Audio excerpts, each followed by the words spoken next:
Bonjour à tous et bienvenue dans une nouvelle vidéo. Aujourd'hui j'arrive avec le printemps sur les pommettes. Je vais vous parler blush. Donc j'ai fait un petit top 5. Je pense que c'est une nouvelle rubrique que je vais installer sur ma chaîne. Et je sais pas si vous avez vu mais j'ai fait des playlists avec des catégories. Donc les tutos make-up, les tags, les lookbooks, etc. Donc n'hésitez pas à parcourir un petit peu ma chaîne pour voir tout ça. Et donc la nouvelle catégorie sera donc les top 5. Et voilà, donc je vous présente en top 5 du coup mes blushs favoris. Je me suis dit un petit peu de rose aux joues pour le printemps, ça pouvait être pas mal. Et donc voilà, on va commencer tout de suite par le numéro 5. Donc en numéro 5, j'ai cette petite palette de blush. En même temps, si je vous présente des blushs, c'est normal que ce soit des blushs. Donc elle est hyper creusée, je vous ferai des petits... je vous ferai des petits close-up. Voilà, maintenant du coup j'ai retrouvé le mot. Je ferai des petits close-up et des petits swatchs en même temps. C'est une palette de chez Estée Lauder. C'est la Deluxe Blush Compact avec les fards 20 Sweet Nectar, 11 Nude Rose, 13 Rosewood et 2 Pinkies. Je ne sais pas s'ils les font à l'unité, mais au cas où qu'ils les fassent à l'unité, au moins bah, vous aurez un petit aperçu. Ensuite, en numéro 4, je vais vous présenter ce blush de chez Makeup Forever. C'est le Sculpting Blush numéro 10 apparemment, je ne sais pas, peut-être.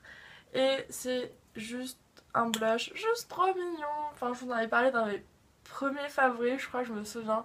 Et quand je l'ai acheté, je l'ai plus quitté. Il est très clair, enfin dans le packaging en tout cas, il est très clair. À la caméra, il ressort beaucoup plus foncé d'ailleurs, mais il est très clair. Mais super pigmenté, du coup, il est vraiment top. Au niveau de l'application, c'est une tuerie. Il est hyper compact, tout fin et tout. Enfin bref, quand je pars en voyage, je le mets dans ma trousse, il prend pas de place, c'est génial. En numéro 3, maintenant, je vais vous parler de ce blush dont je vous ai parlé également dans la vidéo de luxe et d'amour. Donc c'est un blush de chez Chanel, je l'adore. Mais si je le mets qu'en numéro 3, c'est qu'il est tellement difficile à appliquer que je le mets qu'en numéro 3. C'est une couleur juste sublime, c'est un rose juste trop beau. C'est le Inspiration numéro 64 de chez Chanel. C'est un blush crème comme je viens de le dire. Et je vous ferai un swatch comme d'habitude. Mais par contre il est vraiment super joli et vraiment si on arrive à le dompter, si on arrive à le travailler correctement sur les joues, c'est vraiment une tuerie. Voilà. En numéro 2, c'est le blush de chez NARS, c'est le Orgasme. Enfin, j'allais regarder derrière la référence, mais je pense qu'il est tellement connu que j'ai même pas à redire son nom. Je continue à bugger dans mes vidéos. Voilà. Donc, il se présente comme ceci. Il a des micro-paillettes, ou plutôt des irisés. On va plutôt dire que c'est plutôt des irisés dorés. C'est un espèce de... pas de pêche, mais de rose... Ouais, de rose pêche avec des irisés dorés. C'est très bizarre comme couleur. Mais c'est très joli. Et c'est pas un truc qui fait trop boule à facettes. Il est vraiment super joli. Et honnêtement, quand j'ai pas le temps de mettre de l'highlighter ou que je vais en cours et que franchement l'highlighter pour aller en cours, donc je le fais quand même, hein. Mais des fois ça fait un peu too much. Du coup, bah, celui-ci, bah, il est vraiment super. Bon, après, il est pas mat, mais il est vraiment trop mignon. Et ça remplace justement ça réveille le teint, ça fait un teint frais et moi j'aime énormément. Et le numéro 1, c'est mon chouchou bébé. Mon chouchou bébé. C'est un blush, mais c'est mon amoureux. Voilà. C'est le Rosy Outlook en Prolong Wear Blush de chez MAC.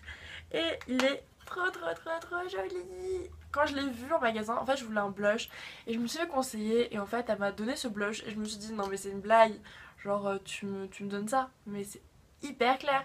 Et quand je l'ai swatché, je me suis dit mais c'est quoi cette tuerie. Enfin c'était un truc de dingue, il était hyper pigmenté, il était hyper rose, il était hyper tout en fait, voilà, mais il était fait pour moi. Il est vrai que je vous ai présenté des produits assez onéreux niveau blush, mais il se trouve que on va faire une petite exception quand même au top 5, on va en rajouter un ou deux. C'est les blushs de chez Sephora que je trouve vraiment trop mignon. Donc celui-là il est juste hyper rose, il est très pigmenté également. À mettre avec parcimonie s'il vous plaît. et c'est le numéro Rose éblouissant Dazzling Pink en numéro 20. J'ai fini avec les blushs, j'espère que ça vous aura plu. Dites-moi si vous voulez un top 5 de d'autres produits ou autres. On se retrouve pour une prochaine vidéo, je vous aime fort, je vous dis à bientôt et à la prochaine vidéo et comme d'habitude...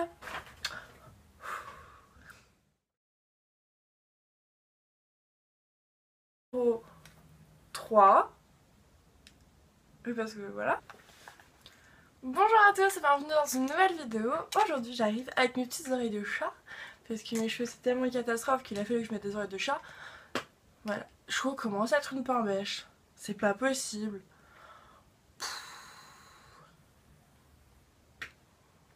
Je suis trop cute. C'est plus possible. Bref. Ensuite en numéro 3. Comment on fait 3? Bref, je vais faire un 3.